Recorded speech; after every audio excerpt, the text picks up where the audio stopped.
மணப்பெண்ணின் பிரத்யேகமான திருமணம் விவாஹா தி Chennai silks. Chennai சேப்பாக்கத்தில் New Zealand Afghanistan இடையே T20 உலகக்கோப்பை போட்டி சற்று நேரத்தில் தொடங்க உள்ளது. சென்னையில் இன்று நிலவிய கடும் பனிப்பொழிவு இந்த போட்டியில் எந்த மாதிரியான தாக்கத்தை ஏற்படுத்தும் என்பது குறித்து செய்தியாளர் ராமச்சந்திரன் வழங்கும் தகவல்களை தற்போது பார்க்கலாம். ஐசிசியின் T20 உலகக்கோப்பை தொடரின் லீக் ஆட்டத்தில் டி பிரிவில் இருக்கக்கூடிய ஆப்கானிஸ்தான் மற்றும் நியூசிலாந்து இரு அணிகள் இன்று பலப்பரீட்சை காண்கின்றன. சென்னை சேப்பாக்கத்தில் இருக்கக்கூடிய MA சிதம்பரம் மைதானத்தில் சரியாக 11 மணிக்கு போட்டி அறிவிக்கப்பட்டுள்ளது. இந்த போட்டிக்காக இரு அணி வீரர்களும் தீவிரமாக வலைப்பயிற்சியில் பங்கேற்றுள்ளார்கள். குறிப்பாக நியூசிலாந்து மற்றும் ஆப்கான் இரு அணியைச் சேர்ந்த வீரர்கள் கடுமையான ஒரு வெற்றி எதிர்பார்ப்புடன் உள்ளனர். இதை பார்ப்பதற்காக கரூரிலிருந்து 2 சாஃப்ட்வேர் இன்ஜினியர் வருகை தந்துள்ளார்கள். அவளை ரெடியாக்கப்போம். சார் வணக்கம் சார். நீங்கள் இந்த மேட்சை எப்படி எதிர்பார்க்கீங்க? யாரோட ஆட்டத்தை எதிர்பார்த்து வந்திருக்கீங்க?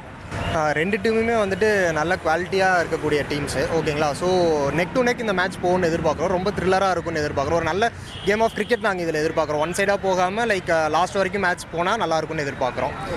நீங்கள் எப்படி எதிர்பார்க்குறீங்க? வெஸ்ட் இண்டீஸை வின் பண்ணிவிட்டு ஆப்கானிஸ்தான் வருது, இந்தியாவோட தோத்துட்டு நியூசிலாந்து வந்து இன்றைக்கி இந்த போட்டிக்கு வர்றாங்க. யாரோட மேட்ச் நல்லா இருக்குன்னு நினைக்கிறீங்க? இது ரெண்டுமே பெஸ்ட் ஆஃப் பெஸ்ட்டுன்னு தான் சொல்லணும். ஏன்னா இந்த போலில் சென்னையில் நடக்கிற மேட்ச்சில் இதுதான் ஒன் ஆஃப் த பெஸ்ட் மேட்ச்னு சொல்லலாம். ஏன்னா ஆப்கானிஸ்தானும் ஸ்ட்ராங்காக இருக்காங்க, நியூசிலாண்டும் ஸ்ட்ராங்காக இருக்காங்க. ரெண்டுமே ஸ்டார் பிளேயர்ஸ் அதிகமாக இருக்காங்க. ஏன்னா இப்போ வந்து ஒன் சைடாக போகும் மேட்சே சொல்ல முடியாது. ஏன்னா நெக் டு நெக் வந்து ரெண்டு பேருமே ஈக்குவல் ஃபைட் இருக்கும்.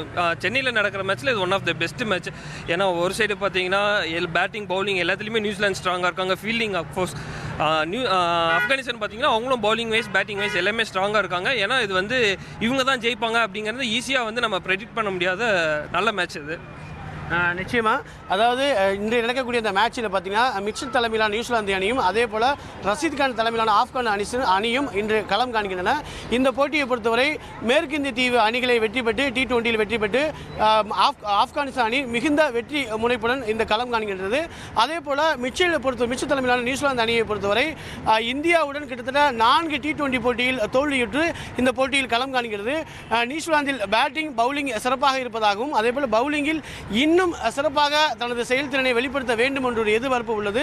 அது மட்டும் இல்லாமல் ஆப்கானிஸ்தான் பொறுத்தவரை 11 வீரர்களும் எந்த நிலையிலும் தனது திறனை வெளிப்படுத்தக்கூடிய மிக சிறந்த வீரர்களாக உள்ளனர். இந்த போட்டி இன்று ரசிகர்களுக்கு மிகுந்த ஒரு எதிர்பார்ப்பையும் பரபரப்பையும் உருவாக்கும் என்றும் எதிர்பார்க்கப்படுகிறது. இந்த மைதானத்தை பொறுத்தவரை உள்ளேயே வெளியும் நூற்றுக்கணக்கான காவலர்கள் பாதுகாப்பு பணியில் அமர்த்தப்பட்டுள்ளார்கள். ரசிகர்கள் உள்ளே செல்லக்கூடிய அந்த நுழைவாயிலில் இரும்பு தடுப்புகள் அமைக்கப்பட்டு பாதுகாப்பு பணியில் அமர்த்தப்பட்டுள்ளார்கள்.